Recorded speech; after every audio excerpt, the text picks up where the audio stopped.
Amy Reed stood before the massive steel doors of the Galactic Military Academy's most feared training facility. The doors sealed shut behind her with a loud hiss that echoed through the artificial air. She was now inside the simulation chamber. That had been transformed into a perfect copy of Corvin 7, one of the most dangerous Deathworlds in the galaxy. Even the most skilled soldiers rarely survived more than an hour on the real planet. The holographic instructor appeared in front of her, its blue light flickering in the artificial storm that had already begun to rage around the chamber. Cadet. Reed, you have exactly 30 minutes to reach the extraction point. The instructor said in a voice that carried no emotion. The environment will actively try to kill you. Standard protocol suggests you follow the marked path through the canyon. System, good luck. Amy looked at her wrist scanner as it displayed the suggested route. The path wound through a long maze of toxic geysers that shot poisonous steam into the air, carnivorous plants that could swallow a person whole, and unstable ground that could collapse at any moment. She calculated the distance and terrain difficulty. Even moving at peak speed and efficiency, it would take at least 25 minutes to complete the course using the marked path. She lifted her eyes from the scanner and looked directly ahead at the towering cliff face that stretched up into the artificial storm clouds. The extraction point beacon pulsed with a steady red light through the thick, toxic atmosphere above. The wall rose almost straight up for 300 meters, its surface slick with acidic moisture that could dissolve standard climbing equipment. In minutes. 30 minutes, she said to herself, checking the contents of her equipment pack. We will see about that. The simulation had been designed by the finest military minds from 12 different alien species. Each had contributed their knowledge of survival tactics, environmental hazards, and combat psychology. The test had been refined over decades to create the perfect balance of challenge and survivability. The canyon path was meant to test patience, resource management, and careful decision-making under extreme pressure. Amy had grown up on Asteroid Belt Station 7, where her father worked as a mining engineer. The station was built into a series of connected asteroids, and sometimes the quickest way to get from one section to another was not through the carefully planned corridors and transport tubes. Sometimes you had to make your own path. She began unpacking her gear with methodical precision. Her emergency charges were small explosives designed for clearing debris and creating emergency exits in collapsed tunnels. Each charge was about the size of her fist and contained enough explosive power to blast through 2 meters of solid rock. She was supposed to have 12 charges for the entire test, meant to be used sparingly for emergency situations. Amy started examining the cliff face more closely. The rock was artificial but designed to mimic the composition of real Corvin 7 stone. It was dense but not impossibly hard. More importantly, it was brittle in certain directions. She could see stress patterns in the stone that suggested natural fracture lines. In the observation deck high above the simulation chamber, alien instructors from 12 different species watched through reinforced windows. Commander Thek, a four-eyed being from the Altair system, monitored the biometric readings from Amy's suit. His species had been military strategists for over 1,000 years, and they had never seen a test subject completely ignore the designated path. The human is not following the prescribed route, Commander Thek observed to his colleagues. She appears to be examining the wall structure instead of beginning her journey through the canyon. Dr. Valen, an Altarian test coordinator whose species had designed the original simulation, checked his instruments twice. Perhaps she is confused about the objective. Should we provide additional guidance? No, said Coordinator Zenth, a crystalline being whose species had contributed the environmental hazard systems. The test parameters were clearly stated. She has 28 minutes remaining. Amy had finished her examination of the cliff face and was now calculating blast patterns on a small tablet. She had learned explosive engineering from her father, who had taught her that sometimes the most direct path was through the obstacle, not around it. The key was understanding the material you were working with and using precisely the right amount of force in exactly the right places. She began placing her first charges in a careful pattern about 2 meters up the cliff face. Each charge was positioned to create maximum structural damage while leaving stable handholds and footholds. The pattern looked random to the watching instructors, but Amy was creating a spiral staircase that would wind up the cliff face. The first explosion sent a shockwave through the entire simulation chamber. Pieces of artificial rock showered down around Amy as she pressed herself against the cliff face. When the dust settled, she had created a series of jagged but climbable holds in the previously smooth wall. "Impossible," whispered Dr. Valen. "The wall is designed to be completely impenetrable. No species in our database has ever attempted to breach it directly." Amy was already placing her second set of charges, this time 4 meters higher and offset, to create a spiral pattern. She moved with the confidence of someone who had never doubted that her unconventional approach would work. The artificial storm was getting stronger, and acid rain was beginning to fall more heavily, but she seemed unconcerned. "She is not just breaking through the wall," Commander Thek said, his voice carrying a tone of something approaching awe. "She is breaking through our entire understanding of how this test should be completed." Amy triggered her second set of explosives. The blast was larger this time, and the created holds were deeper and more stable. She was learning how the artificial rock responded to her charges and adjusting her technique accordingly. 8 minutes had passed, and she was already 1/3 of the way up the cliff face. The simulation's defensive systems were beginning to activate in response to her unexpected approach. The storm was intensifying, and the acid rain was becoming more concentrated. Soon, creatures would emerge from the cliff face itself to defend against her assault. But Amy had grown up in an environment where adaptation was the key to survival. She was just getting started. Amy continued her methodical ascent up the cliff face while the alien instructors watched in growing confusion. Her third set of explosions had created even better handholds, and she was learning to read the artificial rock like her father had taught her to read real asteroid stone. Each blast was more precise than the last, and each created foothold was exactly where she needed it to be. The simulation chamber had been designed to test the limits of alien military cadets from species across the galaxy. The Corvin 7 environment was based on a real Deathworld where the survival rate was less than 12% even for experienced soldiers. The canyon path had been carefully calculated to provide just enough challenge to push cadets to their limits without actually killing them.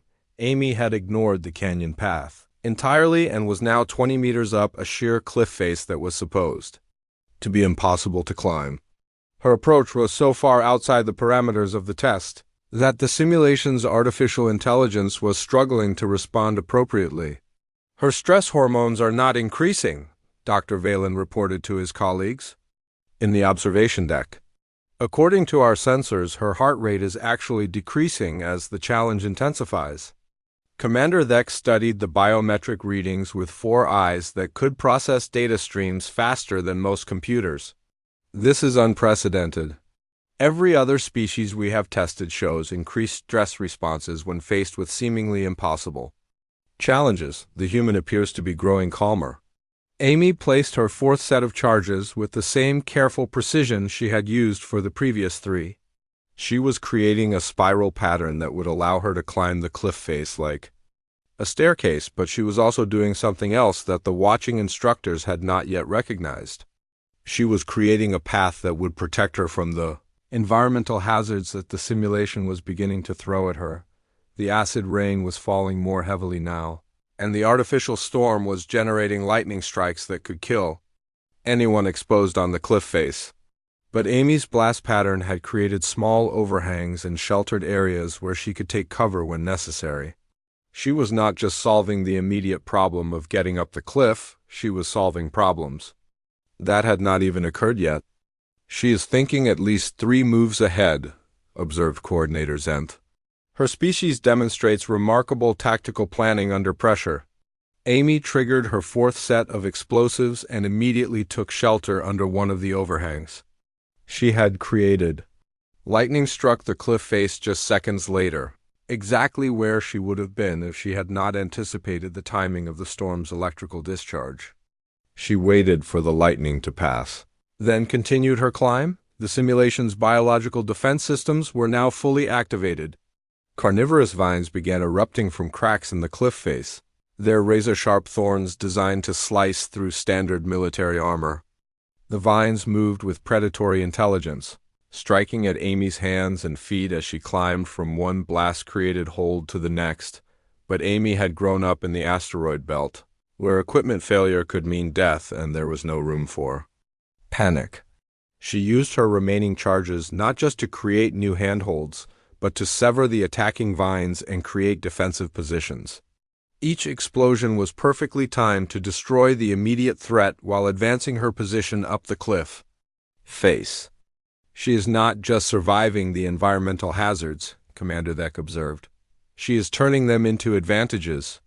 Amy was now 50 meters up the cliff face, and the simulation was throwing everything it had at her. The toxic atmosphere was thick enough to kill most species within minutes, but her suit's life support systems were holding. The acid rain was eating away at her equipment, but she was climbing fast enough that it did not matter. Below her, the canyon path that other cadets had taken in previous tests was now completely flooded with toxic sludge. The safe route had become a death trap, exactly as Amy had suspected it would. The test was designed to force adaptation and problem-solving under extreme pressure, and she was adapting faster than the simulation could respond. How did she know the canyon would flood? Dr. Valen asked. She did not know, Coordinator Zenth replied. She simply assumed that the obvious path would become unavailable. Her species appears to plan for multiple contingencies simultaneously. 15 minutes had passed since the test began. Amy was now 2/3 of the way up the cliff face, moving with the confidence of someone who had never doubted her unconventional approach would work. The extraction point beacon was visible through the storm clouds above, pulsing red against the artificial sky, the simulation's final defensive measure activated.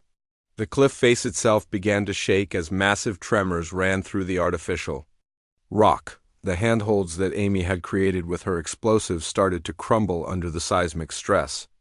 Several of the blast-created footholds collapsed entirely, sending chunks of rock tumbling down into the toxic storm below. Amy paused for a moment, hanging from a single handhold while the cliff face shook around her. She looked up at the remaining distance to the extraction point, then down at the unstable path she had created. Most species would have panicked at this point, but Amy simply recalculated her approach. She had used 8 of her 12 explosive charges to get this far. The remaining 4 would have to get her to the top of a cliff face that was now actively trying to shake her loose.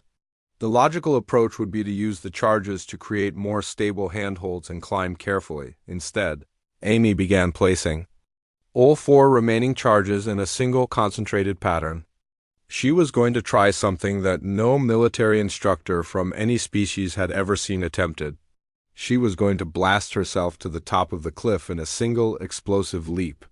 "What is she doing?" Dr. Valen asked, his voice filled with something approaching horror. "She is about to do something that will either kill her or rewrite our understanding of human tactical thinking," Commander Thek replied. Amy finished placing her final 4 charges in a concentrated pattern that would create the most dangerous climbing maneuver anyone had ever attempted in the simulation chamber.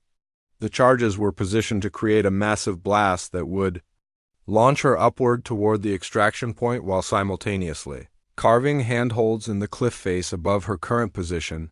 The mathematics of the explosion had to be perfect. Too little force and she would fall to her death in the toxic storm below. Too much force and the blast would kill her outright. She had to calculate the exact amount of explosive power needed to launch her body upward while leaving her conscious and able to grab onto the handholds that the same explosion would create. "She cannot possibly survive what she is about to attempt," Dr. Valen said, his voice filled with certainty that came from decades of military engineering experience. "Commander." Thek was running combat simulations through his tactical analysis systems. "According to our calculations, the probability of survival is 0.03%. No known species has the physical resilience to survive the trauma of such an explosion. Amy pressed herself against the cliff face and triggered all 4 charges simultaneously. The explosion was massive, sending shockwaves through the entire simulation chamber and causing several monitoring systems in the observation deck to temporarily malfunction. A column of fire and debris shot up the cliff face, followed by a cloud of dust and smoke that obscured the entire area when the smoke cleared. Amy was hanging from a handhold 60 meters higher than she had been before the explosion. Her suit was torn and damaged, her equipment was scattered, and she was bleeding from several small cuts, but she was alive and still climbing. "Impossible," whispered Coordinator Zenth. "The human survived an explosion that should have killed her." Amy did not pause to celebrate her survival. She could see the extraction point beacon just 20 meters above her, and she had less than 10 minutes remaining to complete the test. The handholds created by her final explosion were rough and unstable, but they were enough to get her to the top of the cliff if she moved quickly. The simulation's artificial intelligence was now operating in full defensive mode. The environmental hazards were at maximum intensity, and the cliff face was shaking with seismic tremors strong enough to dislodge boulders. Lightning was striking the cliff face every few seconds, and the acid rain was so concentrated that it was eating through Amy's protective suit. But Amy had discovered something that the alien instructors had never encountered in their centuries of military training. The more hostile the environment became, the more focused and determined she grew. Her species had evolved on a Deathworld where survival required the ability to think clearly under extreme pressure, and she was now operating at the peak of human capability. "Her stress hormones are not just stable," Dr. Valen reported. "They are actually decreasing as the danger increases. This is the opposite of every survival response we have on record." Amy climbed with fluid movements that seemed almost dance-like despite the hostile environment around her. Each handhold was carefully tested before she committed her full weight to it. Each foothold was positioned to provide maximum stability while allowing quick movement to the next position. She was climbing like someone who had been doing it her entire life. The reason was simple. She had been doing it her entire life. The asteroid belt was full of unstable surfaces, artificial gravity that could fail without warning, and environmental hazards that could kill the unwary. Amy had learned to climb before she learned to walk properly, and she had been solving 3-dimensional movement problems since childhood. "She is not just climbing," Commander Thek observed. "She is dancing with the cliff face." Amy reached the final section of her climb with 5 minutes remaining on the test timer. The extraction point was directly above her, but the last 20 meters of cliff face were smooth and offered no natural handholds. Her explosives were gone, her climbing gear had been dissolved by the acid rain, and her protective suit was failing. Most cadets would have given up at this point. The test was designed to push subjects to their absolute limits, and reaching this point with any time remaining was considered a significant achievement. But Amy was not most cadets, and she was not finished yet. She began climbing the smooth cliff face using only her fingertips and the edges of her boots. The technique required incredible strength and balance, but more importantly, it required the kind of stubborn determination that had allowed her species to survive and thrive on a planet where everything was trying to kill them. "What is she doing now?" Dr. Valen asked, his voice barely above a whisper. "She is climbing a sheer cliff face barehanded while being attacked by acid rain and lightning," Commander Thek replied. "And she is doing it faster than our instruments can track." Amy's fingers found tiny imperfections in the artificial rock that no other species would have been able to detect or use. Her toes gripped ledges that were barely wide enough for her boot edges. She moved up the cliff face like a spider, using techniques that defied the understanding of every military instructor watching from the observation deck. The pain from the acid rain should have been debilitating. The thin atmosphere should have left her gasping for breath. The electromagnetic interference from the lightning should have disrupted her navigation systems and left her disoriented. Instead, Amy climbed faster and with more confidence than she had shown during any previous part of the test. "She is not just surviving anymore," Coordinator Zenth observed. "She is thriving." The more impossible the challenge becomes, the more capable she appears to be. Amy hauled herself over the final ledge and stood on the extraction platform with 3 minutes remaining on the test timer. The beacon switched from red to green, and the simulation began powering down around her. The artificial storm faded. The acid rain stopped, and the seismic tremors ceased. She stood on the platform, breathing hard but not exhausted, and looked back down at the cliff face she had just conquered. The path she had created with her explosives was clearly visible, spiraling up the wall like a staircase built by someone who had never heard the word impossible. In the observation deck, 12 different species of military instructors sat in stunned silence, trying to process what they had just witnessed. Amy stood on the extraction platform while the simulation chamber powered down around her. The artificial storm clouds dissipated, the toxic atmosphere cleared, and the cliff face she had just climbed became visible in its entirety. The spiral pattern of blast holes she had created looked like ancient artwork carved into the stone by someone who understood both destruction and creation. In the observation deck, the alien instructors were frantically reviewing data streams and biometric readings that defied their understanding of survival psychology. Every species in the Galactic Alliance had contributed to the design of this test, and every species had fundamental assumptions about how living beings responded to mortal danger. Her heart rate never exceeded normal exercise parameters, Dr. Valen reported to his colleagues. Even during the final explosive maneuver, her cardiovascular system remained stable. Commander Thek was analyzing the tactical decisions Amy had made throughout the test. She anticipated every environmental hazard before it activated. The canyon flooding, the seismic activity, the lightning strikes. She planned for contingencies that our simulation had not even implemented when she began her climb. Coordinator Xanth was studying the structural engineering of Amy's improvised climbing route. The blast pattern she created is more sophisticated than anything in our military engineering databases. She turned a sheer cliff face into a navigable pathway using only basic explosives and an understanding of rock mechanics that suggests decades of training. Amy was escorted to the debriefing room, where she sat across from the 3 senior instructors who had designed and overseen the test. The room was stark and functional, with holographic displays showing her performance, metrics, and a 3-dimensional model of the cliff face she had just climbed. Cadet Reed, Coordinator Xanth began, his crystalline voice carrying harmonics that suggested deep confusion. You were given a standard survival test with clearly defined parameters. The expected completion time was 30 minutes using the designated canyon route. You completed the test in 17 minutes using a method that was not supposed to be possible. Amy looked at her chronometer and corrected him. 16 minutes and 43 seconds. And I could have done it faster if I had used a more aggressive charge pattern for the final ascent. But you destroyed the wall, Dr. Valen interjected.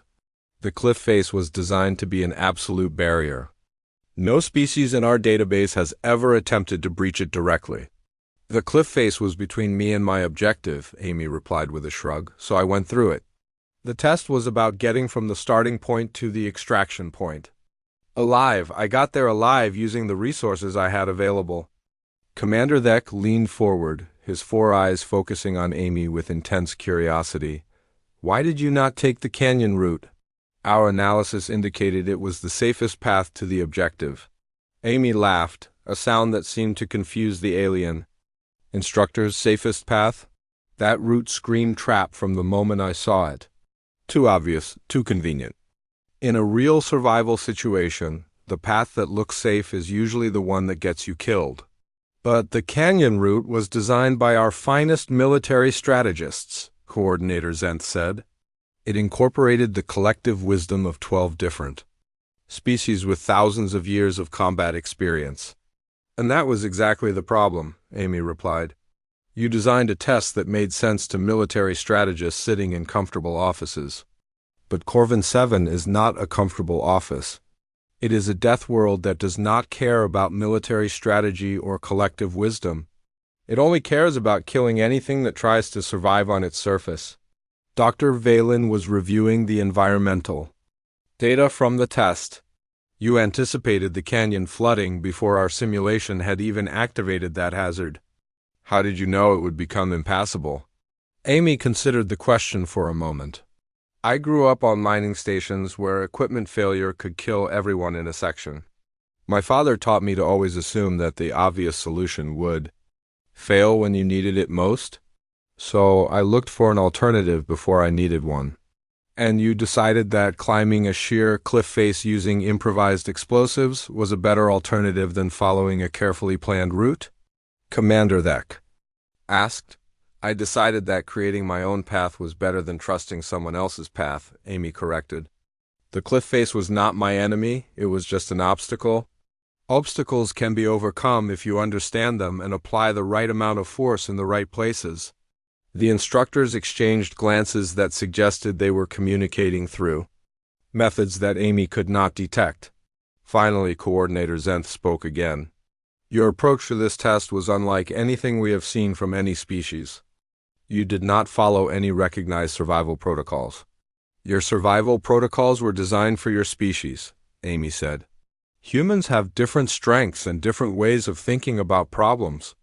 We do not always take the path that looks safest or most logical. Sometimes we take the path that looks impossible because we know our enemies will not expect it. Enemies? Dr. Valen asked. This was a training simulation, not a combat scenario. Amy looked at him with an expression that suggested she thought he was missing something obvious. Every environment that can kill you is your enemy. Every obstacle between you and survival is your enemy. The canyon, the cliff face, the storm, the toxic atmosphere. All enemies. And the best way to defeat an enemy is to do something they cannot predict or defend against. Commander Thek was studying the tactical implications of Amy's statement. You treated the simulation as an active opponent rather than a series of challenges to overcome. Because that is what it was, Amy replied. The simulation was designed to kill me. It adapted to my actions and escalated its responses. That is not a series of challenges. That is an intelligent enemy that happens to be made of software instead of flesh. And your response was to attack it directly, Coordinator Zenth observed. My response was to refuse to play by its rules, Amy corrected. The simulation expected me to navigate around its defenses. Instead, I went through them. It expected me to manage my resources carefully over 30 minutes. Instead, I used everything I had in 17 minutes. It expected me to retreat when the environment became too hostile. Instead, I advanced faster. The debriefing continued for another hour, with the alien instructors asking increasingly detailed questions about Amy's decision-making process and tactical thinking. By the end of the session, they had filled multiple data storage devices with information about human psychology and survival instincts, but they still did not understand the most important thing about what they had witnessed. Amy had not just completed their test. She had demonstrated that their fundamental assumptions about survival and military tactics were incomplete. She had shown them that there was an entire way of thinking about problems that they had never considered, and word of what she had accomplished was already spreading through the Galactic Military Academy. News of Amy's performance spread through the Galactic Military Academy faster than official communications could track. Within 6 hours of her completion of the test, cadets from dozens of species were requesting access to the simulation recordings. Within 12 hours, the Academy's senior command structure was demanding detailed reports about the human who had broken through a wall that was supposed to be unbreachable. Amy was unaware of the commotion she had caused. She returned to her quarters, cleaned her equipment, and began studying for the next day's classes as if nothing unusual had happened. Her human classmates were not surprised by her unconventional approach to the test. They had grown up with stories about humans who had solved impossible problems by refusing to accept that the problems were impossible. But for the alien species at the Academy, Amy's performance represented something far more significant than a single cadet's success on a training exercise. It represented a fundamental challenge to their understanding of military strategy, survival psychology, and the nature of problem-solving itself. High Admiral Corvin, The Academy's commanding officer called an emergency meeting of the senior staff. The conference room was filled with representatives from every species in the Galactic Alliance, each bringing their own perspective on what Amy's test results meant for the future of military training. We need to understand whether this was an isolated incident or a representative example of human capabilities, Admiral Corvin began. If one human cadet can invalidate our most sophisticated training simulation, what does that tell us about our preparedness for actual combat situations? Commander Thek presented his analysis of Amy's performance. The human demonstrated tactical thinking that operates outside our established frameworks. She did not follow any recognized decision-making protocols, yet her choices were consistently optimal for achieving her objective. More concerning, Dr. Valen added, her psychological profile during the test showed none of the stress responses we use to predict performance under pressure. She became more capable as the danger increased, not less capable. Coordinator Zenth displayed the three-dimensional model of the cliff face that Amy had climbed. Her engineering approach was crude but effective. She used basic explosives to create a climbing route that our computer models indicate should have been impossible to construct without advanced equipment and extensive planning time. So what you are telling me, Admiral Corvin said, is that a first-year cadet with basic equipment accomplished something that our best military engineers said could not be done. That is correct, the three instructors replied in unison. Admiral Corvin was quiet for a long moment, considering the implications. Have we been testing the wrong things? Have we been preparing our military forces for the wrong kind of challenges? The question hung in the air like a challenge that no one wanted to accept.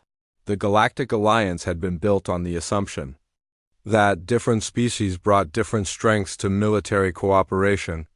The assumption had been that humans would contribute their emotional resilience and adaptability to complement the tactical genius of other species, but Amy's performance suggested that human adaptability was not just a useful supplement to alien tactical thinking.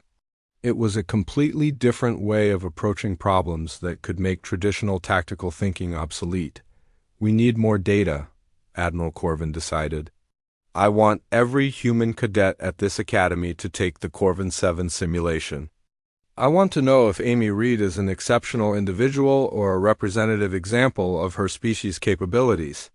Over the following weeks, 17 human cadets took the simulation test. 14 of them completed it in less than 20 minutes. 11 of them used methods that the simulation had not been designed to handle. 8 of them created new solutions to problems that the alien instructors had not even realized were problems. But Amy remained the only cadet who had chosen to climb directly through the cliff face. Her approach was considered extreme even by human standards. The other human cadets had found creative solutions to the canyon route or discovered alternative paths that the simulation designers had not considered. Amy's method was uniquely direct. She had identified the shortest distance between 2 points and had made that distance navigable through the application of controlled explosives and physical determination.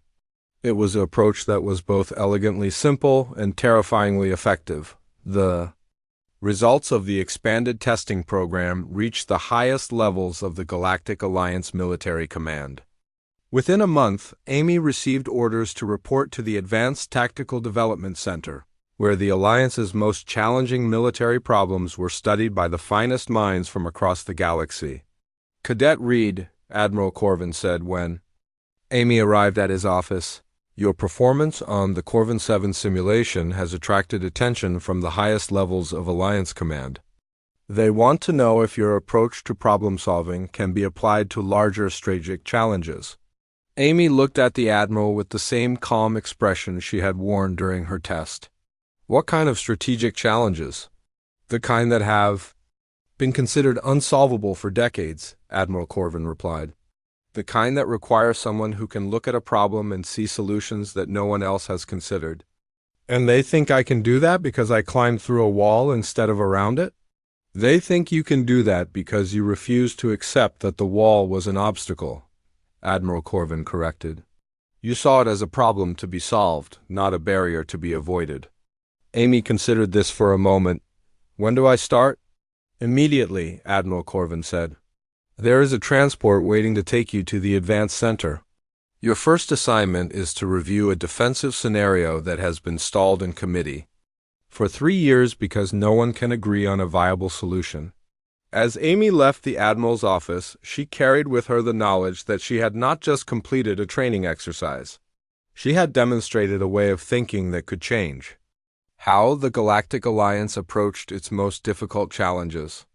She had shown that sometimes the most direct path to a solution was through the obstacles that everyone else was trying to avoid, and she had done it not because she was exceptional, but because she was human. Her species had evolved on a world where survival required the ability to find solutions to problems that had no obvious answers. They had learned to look at impossible challenges and ask not whether they could be solved, but how they could be solved.